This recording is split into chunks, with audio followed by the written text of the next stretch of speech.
ఆపలేరు. Nobody can stop this flow. Hallelujah, hallelujah, hallelujah. Praise Lord. మా చూద్దాం ప్రకటన గ్రంథం 20వ అధ్యాయం. ప్రకటన గ్రంథం 20వ అధ్యాయం 15వ వచనం. 15. ప్రకటన గ్రంథం 20వ అధ్యాయం 15 కదక్క. 15. ఎవని పేరైనను జీవ గ్రంథమందు రాయబడినట్టు కనపడని ఎడల వాడు అగ్నిగుండములో పడవేయబడును. హల్లెలూయా. ఎవని పేరు జీవ గ్రంథమందు వ్రాయబడినట్టు కనపడని ఎడల, అంటే ఎవని పేరు కనపడలేదో, ఎవని పేరు జీవగ్రంథంలో కనపడలేదో వాడు ఎందులో పడవేయబడును? అగ్నిగుండంలో పడవేయబడును. ఈ మాటను పలుకుదాం. ఎవని పేరు జీవగ్రంథంలో లేదో వాడు అగ్నిగుండంలో పడతాడు అని. ఎవరి పేరు జీవగ్రంథంలో లేదో వారు అగ్నిగుండంలో పడతారు. హల్లెలూయా. చూడండి, నేడు క్రైస్తవులుగా మనం మారిన తర్వాత, క్రీస్తుని నమ్మిన తర్వాత ఈ సత్యం మనకి తెలియాలి. అదేంటి? జీవగ్రంథంలో మన పేరు ఉండాలి అన్న సత్యం మనకి తెలియాలి. సింపుల్గా చెప్పడానికి లేదు జీవగ్రంథంలో పేరు అంటే.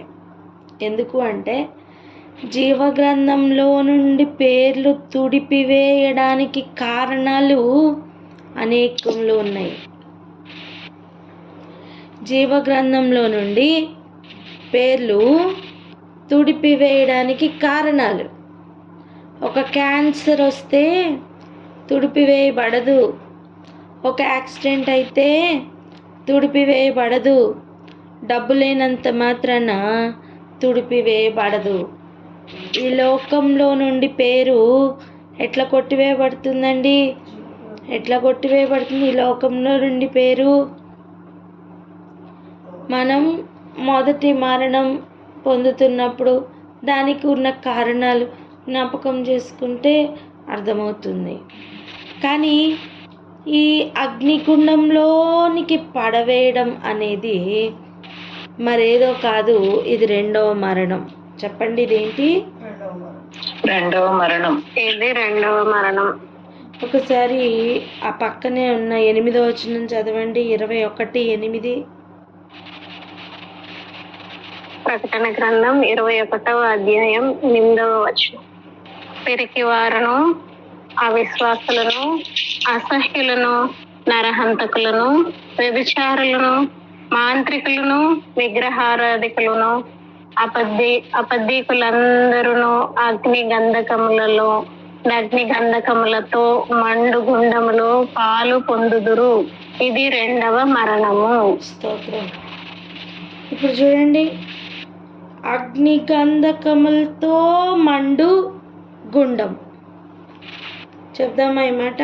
అగ్ని గంధకములు మండే గుండం. అగ్ని గంధకములతో మండే గుండం. ఇది ఏంటట? ఇది రెండవ మరణం అట. ఇదేంటండి? ఇదే రెండవ మరణం. ఇప్పుడు జీవగ్రంథంలో ఎవరి పేరైతే ఉండదో వాడు అగ్నిగుండంలో పడవేయబడతాడంటే అర్థం వాడు రెండవ మరణం పొందుతాడు అని అర్థం. అంతే కదా? అగ్నిగుండం ఈక్వల్స్ టు రెండవ మరణం. అగ్నిగుండం ఈక్వల్ టు రెండవ మరణం. సో జీవగ్రంథంలో మన పేరు ఉంటుందా లేదా అని మనకి ఎలా తెలుస్తుంది అంటే, ఇప్పుడు పైన చెప్పిన ఒక్కొక్క విషయం ఉందే, పిరికితనం, అవిశ్వాసం, ఇవన్నీ అబద్ధంలాడడం, ఇవన్నీ రెండో మరణానికి కారణాలు. ఇంకొక యాంగిల్లో చెప్పాలంటే జీవ గ్రంథంలో పేర్లు లేకపోవడానికి కారణాలు.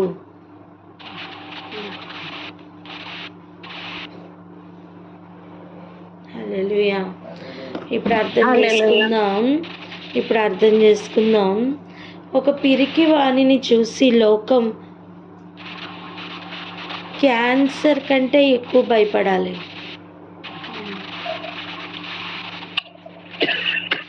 ఒక అబద్ధంని చూసి లోకంలో ఒక అబద్ధం నోట్లో నుంచి రావడానికి, ఒక అబద్ధం జరిగించడానికి లోకంలో ఉన్న కుష్టు వ్యాధి కంటే భయపడాలి. ఎవరికైనా ఎయిడ్స్ వచ్చిందని వింటే ప్రజలు ఎంత భయపడతారు, వానిని ఇక దూరం పెడతారు. ఎవరికైనా వ్యభిచారము, విగ్రహారాధన, అవిశ్వాసము ఉంటే అంత భయపడాలి. ఎందుకు? రెండవ మరణానికి ఇవే కారణాలు కనుక. జీవగ్రంథంలో పేర్లు లేకపోవడానికి ఇవే కారణాలు కనుక. రేపొద్దున్న జీవగ్రంథంలో పేర్లు ఎందుకు లేవు అని ఆలోచించడానికి మన నీతి క్రియలు సరిపోవు. మనం చేసిన నీతి క్రియలు సరిపోవు. చూడండి, దెయ్యములు వెళ్ళగొట్టిన వారు కూడా, అంత గొప్ప పరిచర్య చేసిన వాళ్ళు కూడా తలుపులు వేయబడిన సమయం, ఎందుకయ్యా మా కొరకు తలుపు తీయట్లేదు, నీ నామంలో మేము ప్రవచించలేదా, నీ నామంలో మేము దెయ్యంలో వెళ్ళగొట్టలేదా అంటే యేసుప్రభు చెప్పే సమాధానం ఏంటి? మీరెవరో నాకు తెలీదు. అంటే జీవ గ్రంథం, ఇంకొక మాట చెప్పిన, నేనే జీవం అని చెప్పిన యేసయ్య యొక్క గ్రంథమే జీవ గ్రంథం.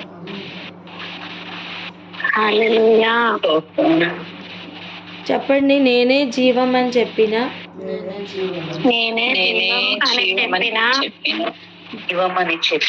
యేసయ్య గ్రంథమే జీవ గ్రంథం అని చెప్పండి. గ్రంథమే జీవ గ్రంథం. హల్లెలూయా. నా అరచేతిలో మీ పేర్లు చెక్కుకున్నానని చెప్పారే, ఆయన చేతిలో ఎవరి పేరు లేదో వాళ్ళందరూ నా అగ్నిగుండంలోకి వెళ్తారు. ఏంటండి, ఆయన చేతిలో లేని పేర్లు కూడా ఉన్నాయా? జీవగ్రంథంలో లేని పేర్లు కూడా ఉన్నాయా? అంటే జీవగ్రంథంలో లేని పేర్లు కూడా ఉన్నాయా అంటే వాక్యం చెప్తున్న సత్యం అవును అని. ఎందుకు అంటే ఆ జీవ గ్రంథంను మరి ఒక పేరుతో కూడా లేదా మరి ఒక యాంగిల్లో కూడా చూద్దాం. చూడండి, ప్రకటన గ్రంథం 13వ అధ్యాయం 8వ వచనం ఒకసారి చదవండి. ప్రకటన గ్రంథం 13వ అధ్యాయం 8వ వచనం. భూనివాసులందరూ అనగా జగదుత్పత్తి మొదలుకొని వధింపబడి ఉన్న గొర్రె పిల్ల యొక్క జీవ గ్రంథమందు ఎవరి పేరు రాయబడలేదో వారు ఆ మృగమునకు నమస్కారము చేయుదురు. అది ఇప్పుడు ఫస్ట్ జీవ గ్రంథం గురించి ఆలోచన చేద్దాం, తర్వాత మృగం దగ్గరకు వద్దాం. ఇప్పుడు చూడండి, ఆ జీవ గ్రంథం ఎవరిదట? వధింపబడిన గొర్రె పిల్ల యొక్క జీవ గ్రంథం. అంటే ఎవరి గ్రంథం? యేసయ్య గ్రంథం. హల్లెలూయా. హల్లెలూయా. జీవం, నేనే జీవం అని చెప్పిన యేసయ్యకు ఒక గ్రంథం ఉంది. ఆ గ్రంథంలో పేర్లు రాయబడాలి. ఆ గ్రంథంలో ఒక వ్యభిచారి పేరు ఆయన రాసుకోరు, ఒక అవిశ్వాసి పేరు ఆయన రాసుకోరు, అబద్ధం జరిగిస్తూ అబద్ధికుడుగా ఉన్నవాని పేరు రాసుకోరు. మాంత్రికుల పేరు అందులో ఉండదు. ఇలా ఇలా చెప్పుకుంటూ పోతే జీవ గ్రంథంలో ఎవరి పేరైతే కనబడలేదో వాడు అగ్నిగుండంలో పడతారని చెప్పారే, అవును సత్యం. కానీ వాడు ఈ మృగమునకు కూడా నమస్కారం చేస్తాడట.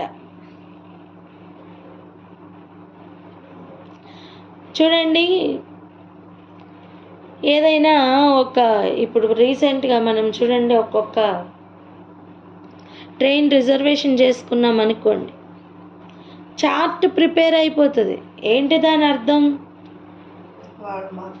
వాళ్ళే దానిలోనికి అలౌడ్, వాళ్ళే దాని లోపలికి వెళ్ళాలి. వాళ్ళ పిల్లలండి, మేము వెళ్తామంటే ఒప్పుకుంటారా? ఒప్పుకోరు. ఆ పేరు కలిగిన వాళ్ళకి అక్క చెల్లి అండి నేను అంటే ఎక్కనిస్తారా?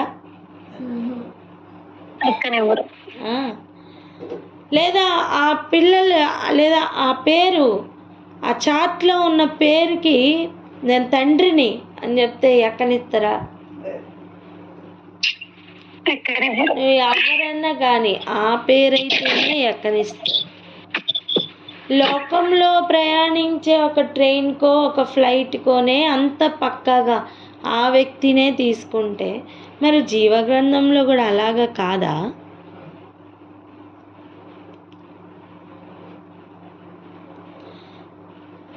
చెట్టు పేరు చెప్పి కాయలు అమ్ముకుందామంటే ఇక్కడ కుదరదు.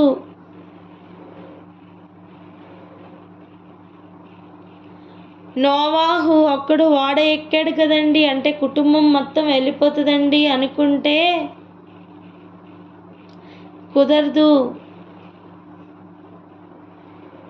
లోతు ఒక్కడు బయటకు వచ్చాడు, మిగిలిన వాళ్ళందరూ ఏమయ్యారు? ఆయనతో పాటు బయటకు వచ్చినప్పటికీ కూడా ఫ్లరిష్ అవ్వలేకపోయారు. ఇప్పుడు ప్రస్తుతం పరిస్థితి అది కాదు. జీవగ్రంథంలో పేరుందా లేదా? ఎదుటివాని హృదయంలో నా పేరుందా లేదా? వారు వేసుకుంటున్న లిస్టులో నా పేరుందా లేదా? లేదా ఎవరైనా లిస్ట్ చేస్తున్నప్పుడు అందులో నా పేరుందా లేదా? ఎవరైనా దేనికైనా ఇన్వైట్ చేస్తున్నప్పుడు అందులో వారు నా పేరు రాశారా లేదా అని వెతుక్కొని కృంగిపోయి లేదా అతిశయపడే సమయం కాదు ఇది. జీవగ్రంథంలో నా పేరుందా లేదా అని చెక్ చేసుకునే సమయం ఇది.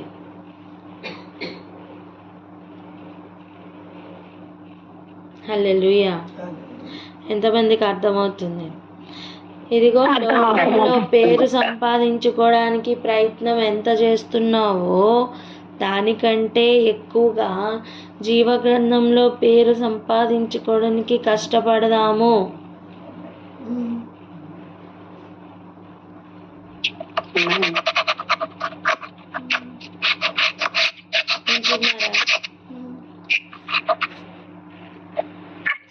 జీవగ్రంథంలో పేరు కొరకు కష్టపడదాం.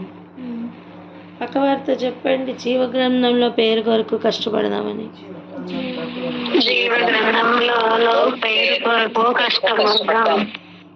హల్లెలూయా. ఇప్పుడు చూడండి, ఒక ఈక్వేషన్ ప్రభు చెప్పారు కదా, ఎవడు తన ప్రాణంను దక్కించుకొనునో వాడు పోగొట్టుకొనును అని, ఎవడు దాన్ని పోగొట్టుకొనునో వాడు దక్కించుకొనును అని. ఇప్పుడు దాన్ని ఇలా రాద్దాం. మొదటి మరణంను తప్పించుకొనివాడు రెండవ మరణం పొందుతాడు. లేదా ప్రాణం ఇక్కడ దక్కించుకున్నవాడు అక్కడ పోగొట్టుకుంటాడండి. ఇక్కడ ఏదో ఘనమైన మరణం అని ఫీల్ అవుతాం కానీ కాదు. బెస్ట్ ఎగ్జాంపుల్ ఎవరు తెలుసా? ధనవంతుడు లాజర్. Yes. బెస్ట్ ఎగ్జాంపుల్, ప్రభు చెప్పిన బెస్ట్ ఎగ్జాంపుల్. అదేదో కట్టుకథ కాదు. ఆకాశము, భూమి, సముద్రము లోపల ఎక్కడైనా ఉండు యేసు ప్రభు. జీవముల్లోనూ మరణముల్లోనూ అన్ని ఏరియాల్లోనూ కూడా ఉండువాడు యేసయ్య. దానిని డైరెక్ట్గా చూస్తున్న సిచ్యువేషనే ఆ రోజు చెప్పారు కనుక బెస్ట్ ఎగ్జాంపుల్ ఏదంటే ధనవంతుడు లాజర్. ఇప్పుడు చూడండి, లాజరు భూమి మీద బ్రతికిన బ్రతుకు ఒకసారి చూస్తే పేరు లేని బ్రతుకు. ఒక పేరుందా, ప్రఖ్యాత ఉందా? లేదు. లేదు. కానీ ధనవంతుడు కల కదా, అమ్మో ఎంత గొప్ప పేరు, ఎంత గొప్ప పేరండి, ఎంత పేరు సంపాదించాడండి. జీవగ్రంథంలో పేరు సంపాదించలేదండి.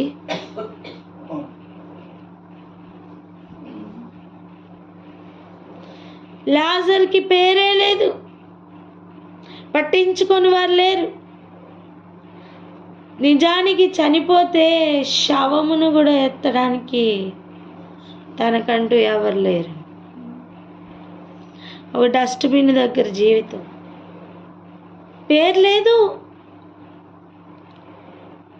కానీ జీవగ్రంథంలో పేరుంది.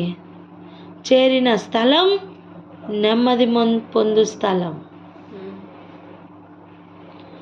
గొప్ప పేరుంది ధనవంతునికి, కానీ చేరిన స్థలం వేదన పొందుతున్న స్థలం. అంటాను, జీవగ్రంథంలో పేరు కావాలి. ఎక్కడెక్కడ పేరు సంపాదించుకోవాలని మనం ప్రయత్నం చేస్తామో ఆ పేరు సంపాదించుకోవడానికి సకల ప్రయత్నాల కోసం దారులు వెతుకుతాం. ఏం చేస్తే పేరు వస్తుందని హృదయం వెతుకుతుంది. ఈరోజు లోకంలో పేరు సంపాదించుకోవడం కోసం ప్రయాసపడింది చాలు, కానీ జీవగ్రంథంలో పేరు సంపాదించుకోవడం కోసం ప్రయాస పడదాం. అబద్ధపు మాటలు, చెడ్డ మాటలు, కపటపు మాటలు ఇవి మనకి వద్దు. సత్యము బట్టి మాత్రమే మాట్లాడదాం. మనం అనుకున్న దాన్ని బట్టి కూడా మాట్లాడద్దు. మనం అనుకున్నది మాట్లాడడం మనకి ఎలా, మనకి ఎందుకు? నువ్వు మనుషుల కొరకు ప్రయాసపడితే, మనుషులను సంతోషపెట్టడానికి పరిగెడితే జీవగ్రంథంలో పేరు కోల్పోతావు నానా. నువ్వు దేవుని సంతోషపెట్టడం కోసం తీర్మానం తీసుకుంటే, ఆయన కొరకు గనక పరిగెడితే, ఆయన చిత్తం చేయాలనిపిస్తుంది. అప్పుడు ఆయన గ్రంథంలో మన పేరు రాయబడుతుంది. మన పేరు ఆ గ్రంథంలో నుండి తుడిపివేయాలని సకల ప్రయత్నాలు చేస్తూ మనల్ని మోసపుచ్చుతూ తిరుగుతున్న అపవాది ఎల్లప్పుడూ ప్రయత్నం చేస్తూనే ఉంటాడు. ఈరోజు వాడు ఫెయిల్యూర్ అని నిరూపించబడాలి. చెప్పండి అన్నమాట.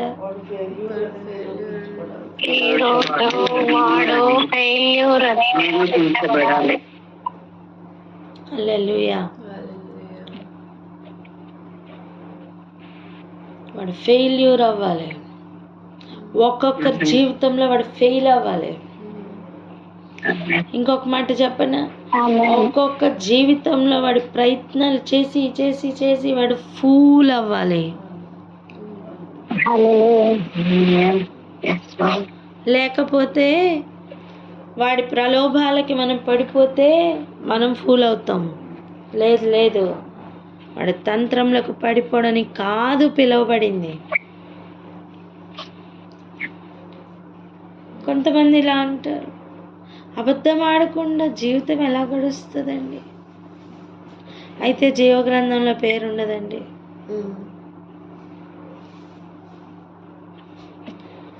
మంత్రాలు వేయవారే కాదు, మాంత్రికుని ఆశ్రయించు వారు కూడా దేవునికి ఇష్టం ఉండదు. ఎగ్జాంపుల్ చెప్పనా, యుద్ధంలో పాల్గొన్న వాడికి ఎంతో, ఆయుధముల దగ్గర నించున్న వానికి అదే జీతం, అదే ఘనత. అదే విధంగా మంత్రాలు వేసేవానికి ఎంతో, వాటిని ఆశ్రయించువానికి కూడా అదే ఫలితం. ఎవరైతే ఈ బోధన తప్ప వేరే తీసుకొని వస్తారో వారికి కనీసం శుభమని కూడా చెప్పద్దు, గ్రీటింగ్స్ కూడా చెప్పొద్దని వాక్యం చెప్తుంది. కారణం ఏంటి? మన దుష్ట క్రియల్లో నువ్వు కూడా పాలు పంపులు పొందుకుంటావు అని. అంటే మనకి విష్ చేస్తే కూడా దుష్టక్రియల్లో పాలు పంపులు దొరికేస్తాయండి. అంత డేంజర్, అంత డేంజర్ కాంటాక్ట్, అంత డేంజర్. ఒక కమ్యూనికబుల్ డిసీజ్ కూడా అంత డేంజర్ కాదు, ఇది అంత డేంజర్. ఏది? ఈ బోధ కాకుండా వేరే బోధ అని చెప్పుతున్న బోధ. జీవగ్రంథంలో పేరు తుడిపి పెట్టడానికి సకల ఆయుధాలు, సకల ప్రయత్నాలు చేస్తున్నాడు అపవాది. వాడు ప్రయత్నం, వాడు ఆయుధం ఏంటి? మోసపుచ్చడం. అంత్యదినములలో గురించి ఇవన్నీ ఎప్పుడు జరుగుతాయని శిష్యులు అడిగితే ప్రభు చెప్తున్నమాట, మోసపోకండి, అనేకులు మోసపోతారు అని.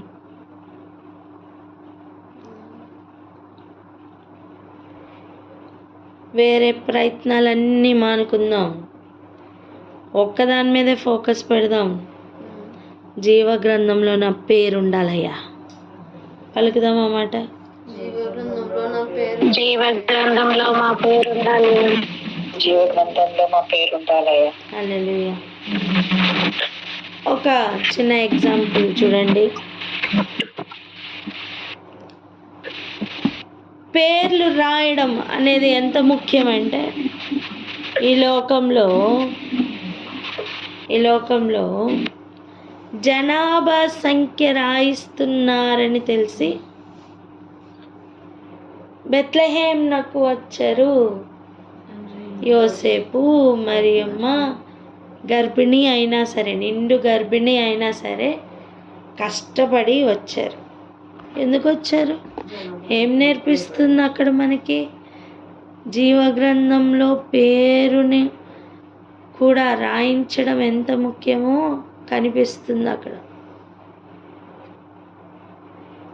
లోకంలో ఒక జనాభా సంఖ్య కొరకు పేరు ఇవ్వడమే ఎంత ముఖ్యమో అని చూపిస్తున్న ఆ సిచ్యువేషన్, జీవగ్రంథంలో పేరు అనేది ఇంకా ముఖ్యమని కూడా సూచిస్తుంది. హల్లెలూయా. నేనే మార్గం అని చెప్పిన యేసయ్య ఎక్కడ మిస్ అవ్వలేదండి.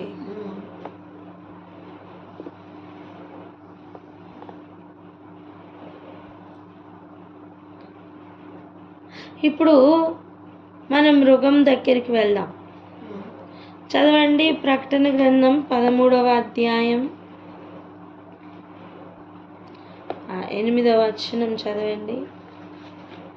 ప్రకటన గ్రంథం 13వ అధ్యాయం 8వ వచనం. భూనివాసులందరూ అనగా జగదుత్పత్తి మొదలుకొని వధింపబడి ఉన్న గొర్రె పిల్ల యొక్క జీవ గ్రంథమందు ఎవరి పేరు రాయబడలేదో వారు ఆ మృగమునకు నమస్కారము చేయుదురు. ఏంటి అసలు? జగదుత్పత్తి మొదలుకొని అట. జగత్తు ఉత్పత్తి అంటే ఆది నుండి ఎవని పేరు లేదో వాడు ఈ మృగానికి అట్రాక్ట్ అవుతాడు. వాడు ఈ మృగమే సత్యం అనుకుంటాడు, లేదా ఈ క్రీస్తు విరోధి సత్యం అనుకుంటాడు. ఈ ధర్మ విరోధియే సత్యం అనుకుంటాడండి. ధర్మ విరోధి, పలకండి అన్నమాట. ధర్మ విరోధి.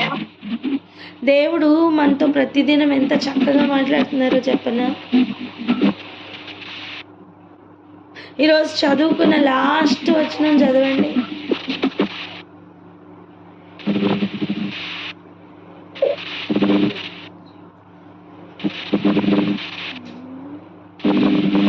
ఏదక్క? సామెతలు కదా. మరి వాయిస్ బ్రేక్ అవుతుందిరా. సామెతలు 27 కదా లాస్ట్. లాస్ట్ వర్స్ సామెతలు 28:4. చదవండి. సామెతలు 28:4. ధర్మశాస్త్రమును త్రోసివేయువారు దుష్టులను పొగుడుతుందరు, ధర్మశాస్త్రమును అనుసరించు వారు వారితో పోరాడుదురు. ఆలోచించండి. స్తోత్రం. దీనికి రిలేట్ అవ్వట్లేదా?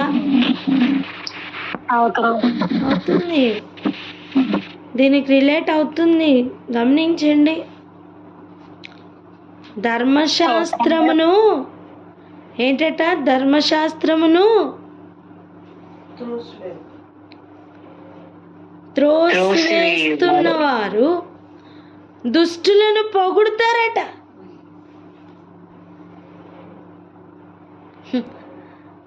అంటే దుష్టులను పొగుడుతున్న వారు ఎవరండి? ధర్మశాస్త్రమును తోసివేయువారు. ధర్మ విరోధి ఒక పక్కన ఉంటే వాని వెంట పోతున్న వారు ఎవరు? ధర్మశాస్త్రమును త్రోసివేస్తున్నవారు కాదు.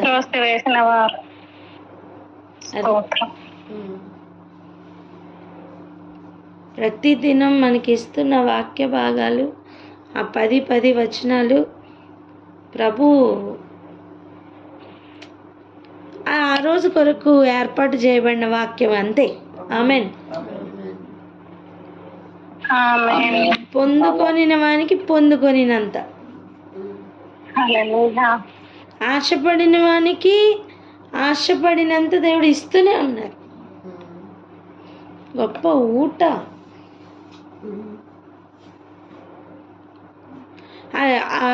ఇంకొక భాగం చదవండి ఒకసారి.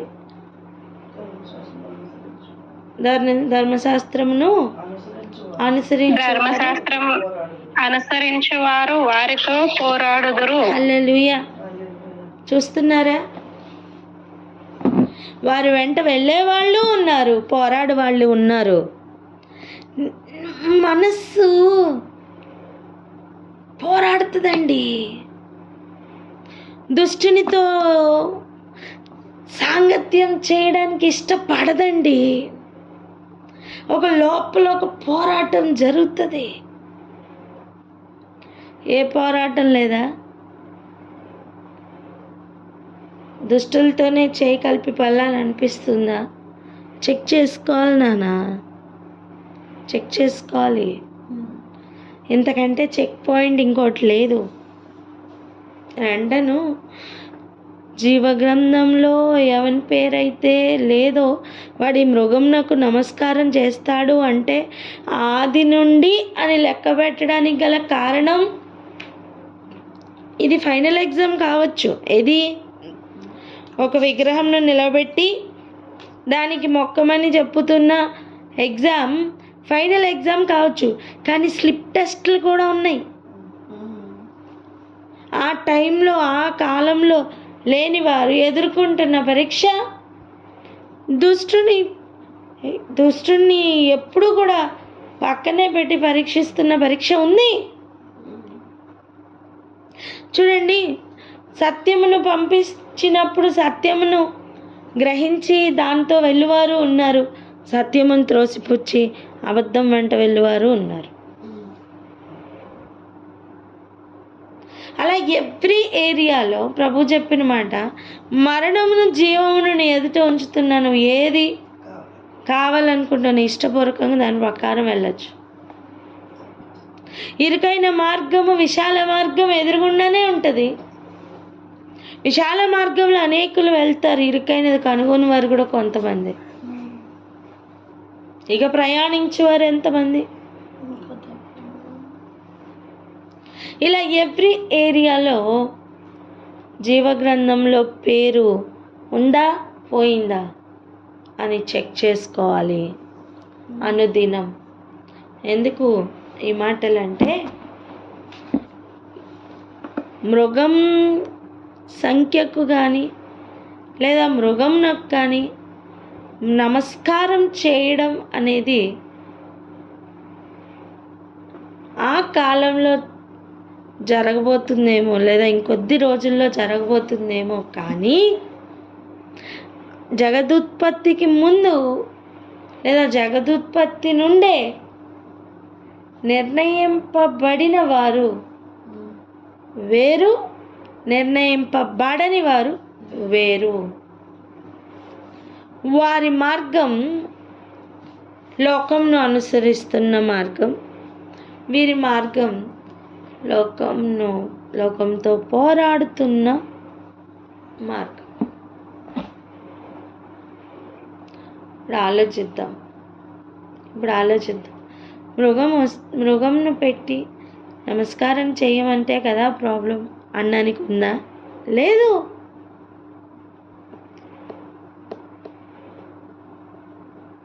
మన కాలంలో ప్రతి దినం ప్రతి క్షణం చెక్ చేసుకోవాలి మనం, నా పేరు జీవగ్రంథంలో ఉందా లేదా అని.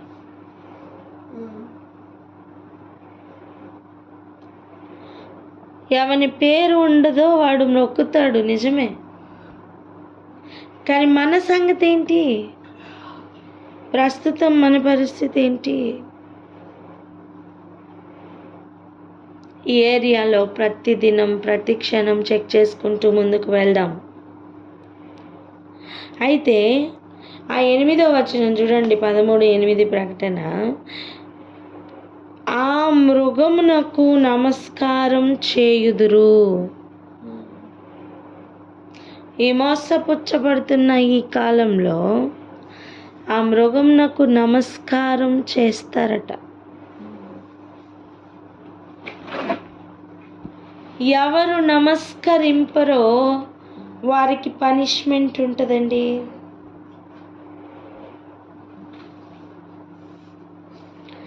ఎటువంటి పనిష్మెంట్ ఉంటుంది తెలుసా? ఒకసారి అదే అధ్యాయం 15 వచనం చదువునానా. ప్రకటన గ్రంథం 13వ అధ్యాయం 15వ వచనం. మరియు ఆ మృగము యొక్క ప్రతిమ మాట్లాడినట్లును ఆ మృగము యొక్క ప్రతిమకు నమస్కారము చేయని వారిని హతము చేయునట్లును ఆ మృగము యొక్క ప్రతిమకు ప్రాణమిచ్చుటకై దానికి అధికారం ఇయ్యబడెను.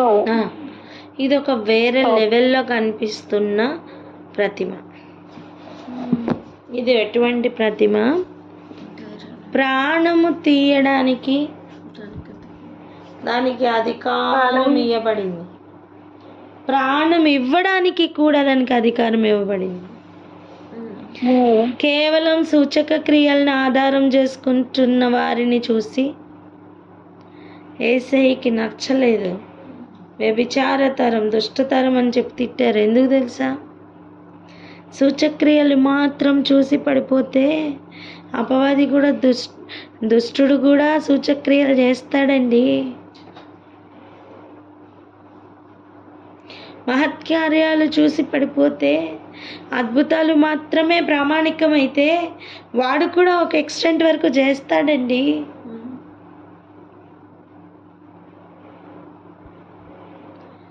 మనం మోసపోకూడదనే ప్రభువుకు ఆ రోజు కోపం వచ్చింది. ఇప్పుడు ఆలోచించండి, ఎక్కడైనా ఒక విగ్రహం పెడితే మనం ఇలా అంటాం, అవి మాట్లాడవు, కళ్ళుండి మాట్లాడవు, చెవులుండి వినవు, చేతులుండి ముట్టుకోవు, కాళ్ళుండి నడవు అని అంటాం కదా, నోరుండి మాట్లాడవు అని అంటాం కదా. కానీ ఈ ప్రతిమకు అవన్నీ ఉంటాయి, అవన్నీ ఉండబోతున్నాయి. ఈ ప్రతిమ మాట్లాడుతుంది, ఈ ప్రతిమ వింటది, ఈ ప్రతిమ గ్రహిస్తుంది. ఎవరు నమస్కారం చేయలేదో వారిని చంపడానికి కూడా దీనికి అధికారం ఇవ్వబడింది.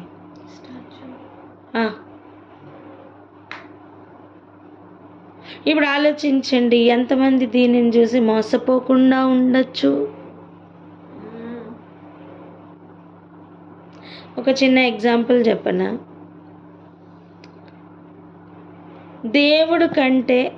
దేవునికి మాట ఇచ్చి నెరవేర్చకపోతే ఒక భయం వెంటాడడం కంటే కూడా అన్యులలో ఒక మొక్కుబడి చేసి దానిని గనక తీర్చకపోతే ఉండే భయం ఎక్కువ.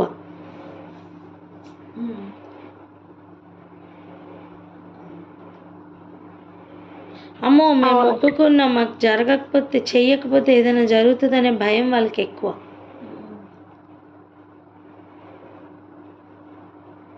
ఎందుకలా? వెంటనే వాళ్ళు చూస్తున్న కొన్ని పనిష్మెంట్స్ని బట్టి వాళ్ళకి భయం ఎక్కువ ఉంటుంది. ఎగ్జాంపుల్గా చెప్తున్నాను అంతే. అటువంటిది ఇప్పుడు ఎవరు నమస్కారం చేయలేదో వాళ్ళని చంపుతూ ఉన్న ఒక ప్రతిమను చూస్తే ఎలా ఉంటుందో ఒకసారి ఆలోచించండి. అసలు దానికి నమస్కారం చేయకుండా ఎవరైనా ఉంటారా?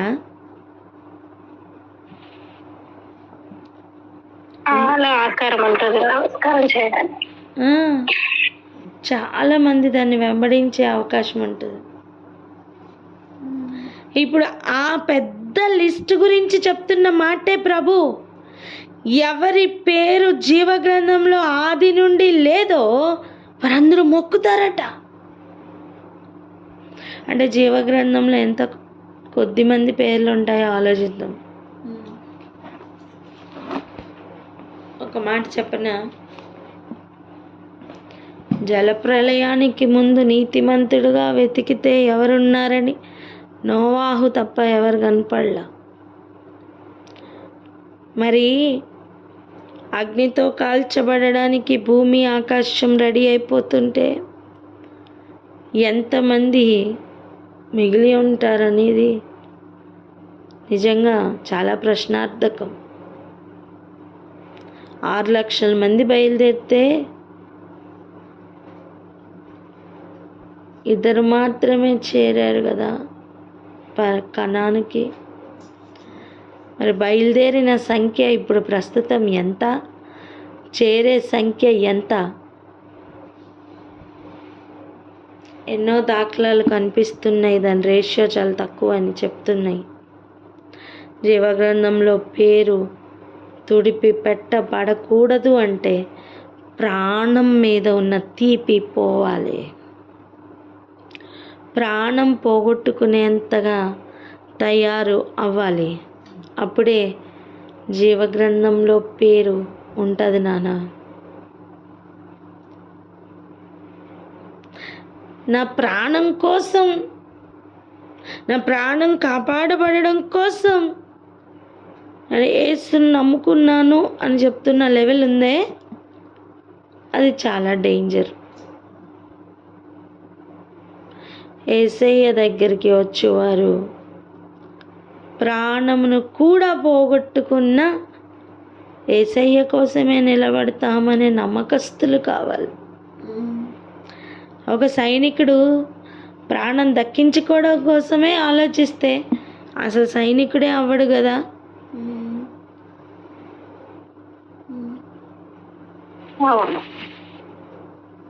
మరి అటువంటి లెవెల్ మనకుందా? జీవగ్రంథంలో పేరు రాయబడడం అంటే దాని మీద, అంటే ప్రాణం మీద ఒక అవగాహన మనకు కావాలి. అది పోగొట్టుకొనినను ఆయన గ్రంథంలో పేరు ఉంటుందని నిశ్చయత మనకి కావాలి. ఆయన నమ్మిన వారికి ఈ మాట అనిపించాలి. ఆయన రక్షించినను రక్షించకపోయినను మాకు పెద్ద ఫరక్ పడదు అని అనిపించాలి. ఇదిగో దేవుడు మనల్ని అందరినీ కూడా అలాగున సిద్ధపరచును గాక. ఆమేన్. ఆమేన్. ఆమేన్. ప్రార్థన చేసుకుందాం అక్క. హల్లెలూయా. Thank you Jesus. ప్రార్థన చేసుకుందాం.